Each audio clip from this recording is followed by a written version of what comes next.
అది గుంటూరు జిల్లా శంకర్ విలాస్ సెంటర్. ఒక ముసలమ్మ సొంత తమ్ముని షాపు ముంగట్నే ధర్నాకు దిగింది. అట్లని అవ్వ ఒక్కతే వచ్చి ధర్నాకు కూసున్నదా అంటే ఏం లేదు, పక్కన పెనిమిటి కూడా ఉన్నాడు.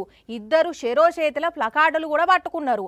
తమ్ముడు బయటికి రావాలే, అప్పుడే లేస్తా, అంతేగాని తమ్ముని విషయంలో తగ్గేదేలే అంటున్నది. మరి అవ్వకు వాళ్ళ తమ్ముని మీద ఎందుకంత కోపం? అసలు పంచాది ఏంది? వార్తలు చూద్దాం పాండ్రి. నమ్మి నానబోస్తే పుచ్చిబుర్రలైనట్టే చేసిండట. ఇగో ఈ అవ్వ వాళ్ళ తమ్ముడు. ఏహే నా తమ్ముడేనాయే, యాడికి పోతాడు, చిన్నప్పటి సంధి మంచిగా నమ్మకంగా ఉన్నాడు, ఎందుకు మోసం చేస్తాడని లక్షల రూపాయలు ఇస్తే ఇప్పుడేమో ఏహే లేవు పో, ఏం చేస్తావో చేసుకోపో అనేసరికి తమ్ముని దుకుణం ముంగట్నే పెనిమిటితోని కలిసి ధర్నాకు దిగి న్యాయం చేయాలని కోరుతున్నది ఈ అవ్వ.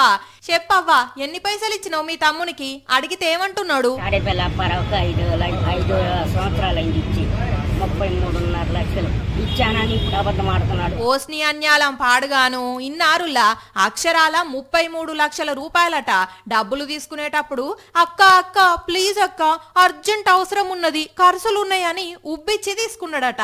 ఇప్పుడేమో పైసలు ఇవ్వమంటే ఏహే నువ్వు కొద్ది రోజులైతే చచ్చిపోతావు, నీకెందుకు పైసలు, ఎవరికి ఇస్తావని ఇసుకు పుట్టించుకుంటుంటే ధర్నాకు దిగింది. మరి పైసలు ఇచ్చినాక ఇద్దరి నడుమ ఎందుకు చెడిందో గాని కేసు పోలీసుల దాకా పోయింది. చూడుండ్రి పైసలు ఎంత పని చేస్తాయో. ఇట్లుంటది ముచ్చట.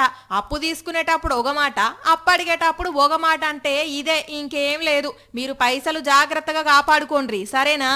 మాట్లాడినాడో ఏం చేశాడో వాడు గెడిగనమన్నాడు అంటున్నాడు. కానీ మంచోడు అనుకున్నా. నేను చిన్నప్పుడు నుంచి చదువు చెప్పించాను, మా నాన్నకి పోయిన నా తమ్ముళ్ళు అని చూశాను.